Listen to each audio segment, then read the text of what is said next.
नमस्कार मित्रांनो, अभ्यासवाणी या चॅनलवर तुमचं स्वागत आहे. अभ्यासवाणी, रोज अभ्यास रोज प्रगती. मित्रांनो, तुम्ही जर मुंबई उच्च न्यायालय लिपिक पदाची टायपिंग करत असाल तर हा व्हिडिओ तुमच्यासाठी अत्यंत महत्त्वाचा आहे.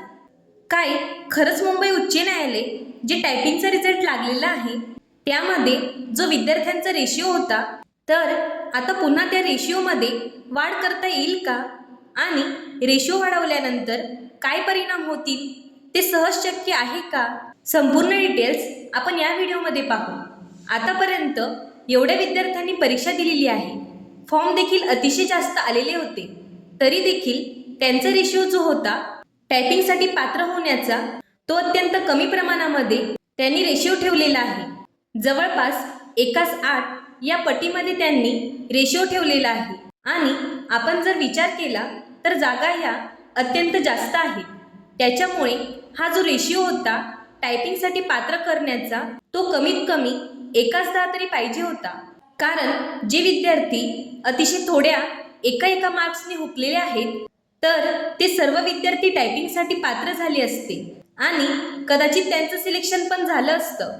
कारण बरेच कॅन्डिडेट असे आहेत की जे आउट ऑफ टायपिंग करू शकतात आणि त्यांचं नाव टायपिंगसाठी पात्र यादीमध्ये आलेलं नाही. तर आता आपण पाहूया की ज्या पद्धतीने विद्यार्थी म्हणत होते की रेशिओ वाढवल्याबद्दल एक व्हिडिओ तयार करा. तर बघा मित्रांनो, रेशिओ जो होता, पहिली गोष्ट लक्षात ठेवा, काहीही होऊ शकते. कारण जाहिरातीमध्ये अशा पद्धतीने स्पष्ट उल्लेख केलेला नाही की टायपिंगसाठी रेशिओ किती असायला पाहिजे होता, असा कुठेही उल्लेख नाही. त्यामुळे आपल्याला सांगता येत नाही की रेशिओ एवढाच का ठेवला, तेवढाच का ठेवला. हे सर्व माननीय मुंबई उच्च न्यायालयाच्या मनावर आहे की रेशिओ किती प्रमाणामध्ये ठेवायचा. कारण जाहिरातीमध्ये कसल्याही प्रकारचा उल्लेख नाही. त्याच पद्धतीने आता आपल्याला रेशिओ वाढवता येईल का किंवा आपल्याला त्यांना सांगता येईल का की रेशिओ वाढवा, आम्हाला देखील त्या यादीमध्ये ॲड करा, म्हणजे जे पात्र असतील ते विद्यार्थी. रेशिओ वाढवल्यानंतर 100% तुम्हाला माहिती आहे संख्या वाढणार आहे. जर 1:10 हा रेशिओ केला तर पाहू शकता एका जागेसाठी अजून 2 मुलं त्या ठिकाणी वाढतील. म्हणजेच उदाहरणार्थ 1400 जागा असतील तर 1400 गुणिले 2 म्हणजेच 2800 मुलांची वाढ होऊ शकते आणि 2800 मुलं टायपिंगसाठी पात्र होऊ शकतात. तर आपल्याला या ठिकाणी जे रेशिओचं प्रमाण आहे, जे की आपण विचार करतो रेशिओ प्रमाण वाढलं पाहिजे, परंतु आपल्याला अशा पद्धतीने त्यांना काही सांगता सुद्धा येणार नाही की रेशिओ वाढवा म्हणून, आणि रिक्वेस्ट देखील करता येणार नाही. कारण जाहिरातीमध्ये असा कोणताही उल्लेख केला नाही. सर्वस्व अधिकार हे माननीय उच्च न्यायालयाकडे असतात. म्हणून त्यांनी जो रेशिओ लावलेला आहे त्या रेशिओमध्ये जेवढे विद्यार्थी पात्र झालेले असतील तेवढेच विद्यार्थी पात्र होणार आहे. त्यामध्ये वाढ होणार नाही किंवा रेशिओमध्ये वाढ देखील करता येणार नाही.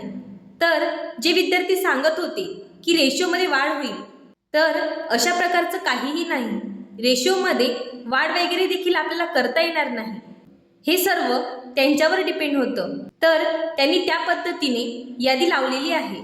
आता जे विद्यार्थी पात्र झालेले आहेत त्यांनी पुढची टायपिंगची तयारी करा, कारण तुम्हाला गोल्डन संधी मिळालेली आहे. आणि जे विद्यार्थी अपात्र झालेले आहे, टायपिंगसाठी पात्र झाले नाही, त्या विद्यार्थ्यांना सपोर्ट येणार आहे. जिल्हा सत्र न्यायालय भरती, त्या न्यायालय भरतीची तयारी करा.